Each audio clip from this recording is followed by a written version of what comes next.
नमस्कार, digital Marathi info या आपल्या चॅनलवर तुमचे स्वागत आहे। मित्रांनो, मुख्यमंत्री माझी लाडकी बहीण योजनेतील जवळजवळ 8 लाख महिलांना प्रति महिना फक्त 500 रुपये आता मिळणार आहे। या संदर्भातील माहिती महिला व बाल विकास मंत्री आदिती तटकरे मॅडम यांच्या माध्यमातून देण्यात आलेली आहे। 1000 रुपयाची कपात या महिन्यापासून लागू करण्यात आलेली आहे।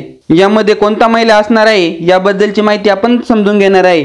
तर व्हिडिओ नक्की शेवटपर्यंत पहा व चॅनलवर नवीन असाल तर चॅनलला लगेच सबस्क्राइब करून ठेवा, म्हणजे असेच नवीन माहितीपूर्ण व्हिडिओज आणि अपडेट तुमच्यापर्यंत लगेच पोहोचतील। चला तर व्हिडिओला सुरुवात करूया। तर मित्रांनो, तुम्ही इथे पाहू शकता महिला व बाल विकास मंत्री आदिती तटकरे मॅडम यांच्या सोशल मीडिया ट्विटर हँडलवरून ही माहिती देण्यात आलेली आहे।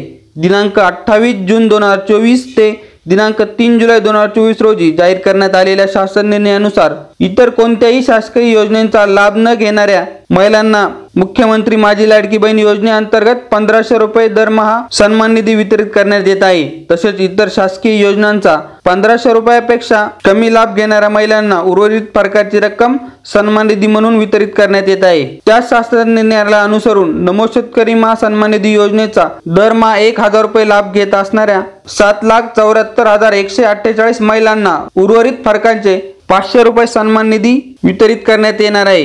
एकाही पात्र भगिनीस या योजनेतून वगळण्यात आले नसून सदर प्रक्रियेत दिनांक 3 जुलै 2024 नंतर कोणताही बदल करण्यात आलेला नाही। याबाबतचे स्पष्टीकरण स्वतः आदिती तटकरे मॅडम यांनी विधिमंडळाच्या अर्थसंकल्पीय अधिवेशनात दिलेले आहे। तर मित्रांनो, अशा पद्धतीने ज्या महिला नमो शेतकरी महासन्मान निधी योजनेचा लाभ घेत आहे अशा महिलांना फक्त 500 रुपये दरमहा देण्यात येणार आहे। ही एक महत्त्वाची अपडेट होती, ती आपल्या लाडक्या बहिणींपर्यंत नक्की शेअर करा। धन्यवाद। जय हिंद, जय महाराष्ट्र।